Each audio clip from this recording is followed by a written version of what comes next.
Hello friends, welcome to my YouTube channel learn animal vet. Field में practice करते हुए हमें बहुत सारे अलग अलग टाइप के केसेस देखने को मिलते हैं।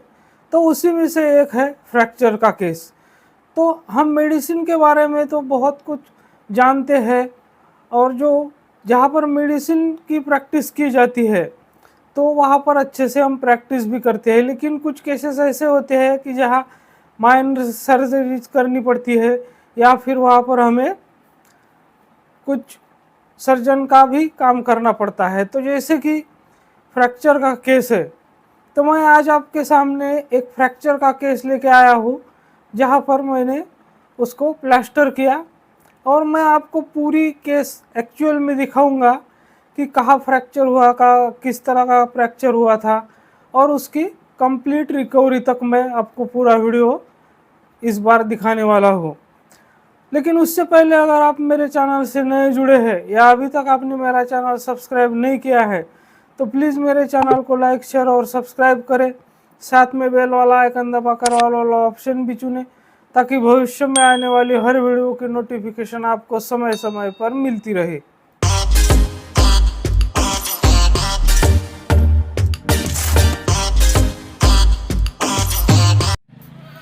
तो जैसा कि आप इस वीडियो में देख रहे हैं, ये एक बकरी का बच्चा है, छोटा सा किड है। तो उसका जो बोन है वो पूरी तरह से फ्रैक्चर हो गया है, टुकड़ा हो गया है उसका। तो आप यहाँ इस वीडियो में क्लियरली देख सकते हैं, मैं जहाँ पर पकड़ा हुआ हूँ तो वहाँ से उसका कंप्लीट फ्रैक्चर है। वो पूरी तरह से उसका जो बोन है, जिसे हम मेटाकार्पल कहते हैं, तो मेटाकार्पल का कंप्लीट दो टुकड़े हो गए हैं। तो ये इसकी हिस्ट्री जब हमने ली तो पता चला कि जो मोटरसाइकिल का पहिया होता है तो उसमें उसका पाँव फंस गया, और वो निकालने की कोशिश में वहाँ से वो टूट गया। तो वो बोन जो है वो पूरी तरह से उसका टुकड़ा हो गया है। तो ऐसे केसेस में हमें प्लास्टर करने की ज़रूरत होती है। तो यहाँ पर ये जो स्किन है, तो स्किन पूरी तरह से इंटैक्ट है, स्किन को कोई भी इंजरी नहीं है। अगर स्किन को इंजरी होती तो अगर बोन बाहर निकलता तो वहाँ पर जिसे कम्युनिकेटेड फ्रैक्चर कहते हैं, तो उसमें जो बोन का एक नुकीला हिस्सा होता है वो स्किन फाड़कर बाहर निकल जाता है। तो ऐसे केसेस में ऐसे जो फ्रैक्चर होता है तो वहाँ पर हम प्लास्टर नहीं कर सकते हैं, क्योंकि अगर हम प्लास्टर कर देंगे तो वहाँ पर अंदर ही अंदर वो जो जख्म है वो खराब होता जाएगा, वहाँ पे सेकेंडरी बैक्टीरियल इन्फेक्शन हो जाएगा और उसका पूरा पैर जो है वो खराब हो जाएगा।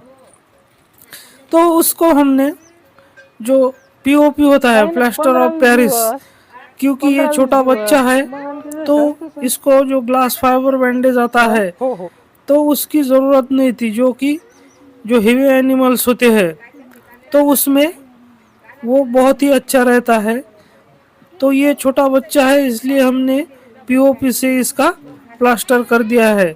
तो प्लास्टर करने का जो तरीका होता है, तो सबसे पहले उसको जो बोन होता है जिसके दो टुकड़े हो गए हैं, तो उसको वो डिस्प्लेस हो जाता है, तो उसको पहले हमें ठीक करना होता है। एक के सामने एक उसको लाना होता है बराबर सही तरीके से।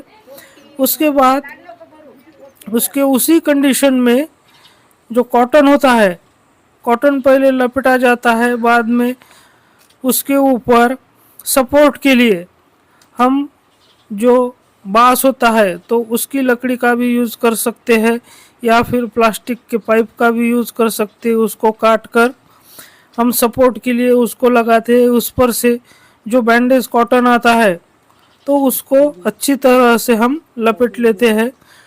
तो प्लास्टर करते हुए ध्यान में एक बात रखना है कि जहाँ से बोन टूटा है तो उसके ऊपर नीचे अगर जॉइंट है तो वो दोनों भी जॉइंट प्लास्टर में हमें लेने हैं। वो दोनों भी जॉइंट्स की मूवमेंट नहीं होनी चाहिए, नहीं तो क्या होगा कि वो बोन हिलते रहेंगे और वो बोन हिल नहीं हो पाएगा। तो 21 दिन के बाद हमने उसका प्लास्टर उतार दिया है, ये आप देख सकते हैं। तो प्लास्टर वावरातूनच 21 दिन बाद उतारने के बाद बच्चा पूरी तरह से जो है वो उसका जो बोन है हीलिंग है वो अच्छी तरह से हुआ है और कंप्लीट रिकवरी उसको मिली है।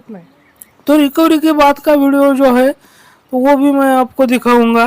तो ये आप देख सकते हैं 21 दिन के बाद का वीडियो है ये, जब हमने प्लास्टर इसका उतारा। तो अब 4-8 दिन जो है वो थोड़ा उसको तकलीफ होगी वेट बियर करने में, लेकिन अभी वो पैर जो है उस पर वेट ले रहा है, चल रहा है अच्छे से, और जो बोन है वो अच्छी तरह से हील हो चुका है।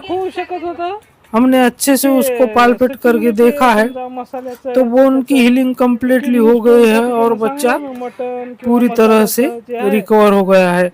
तो इस तरह के केसेस में इस तरह से अगर हम प्लास्टर करते हैं तो बहुत अच्छा हमें रिजल्ट मिलता है और रिकवरी भी मिलती है, और इसमें जो सक्सेस रेट होता है वो 100% हो जाता है।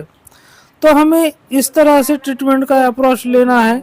जब हमने इसको प्लास्टर किया तब हमने उसको पेन किलर भी लगाया था। तो ऐसे केसेस में मैंने जहाँ पर बहुत ज़्यादा पेन होता है तो मेलोनेक्स के साथ साथ मैंने उसको प्रेडनिसोलोन भी लगाया था। दोनों इंजेक्शन इंट्रामस्कुलर लगाए थे और एक एंटीहिस्टामिनिक का भी इंजेक्शन इंट्रामस्कुलर इसको दिया था। और बाद में प्लास्टर करने के बाद उसको कैल्शियम भी रिकमेंड किया था ओनर को इसको देने के लिए। तो अब ये रिकवरी के बाद आप देख सकते हैं कम्प्लीटली रिकवर हो चुका है और अपने पैर पे जो है वो वेट बियर कर रहा है। तो 8 दिन कम से कम 8-10 दिन के बाद वो जो थोड़ा थोड़ा लंगड़ा रहा है वो भी उसका बंद हो जाएगा और हमें बाद में पता भी नहीं चलेगा कि इसका जो पैर है वो टूट गया था। तो इस तरह से हमें ट्रीटमेंट अप्रोच लेना है। मेरे साथ बने रहने के लिए आपका बहुत बहुत धन्यवाद।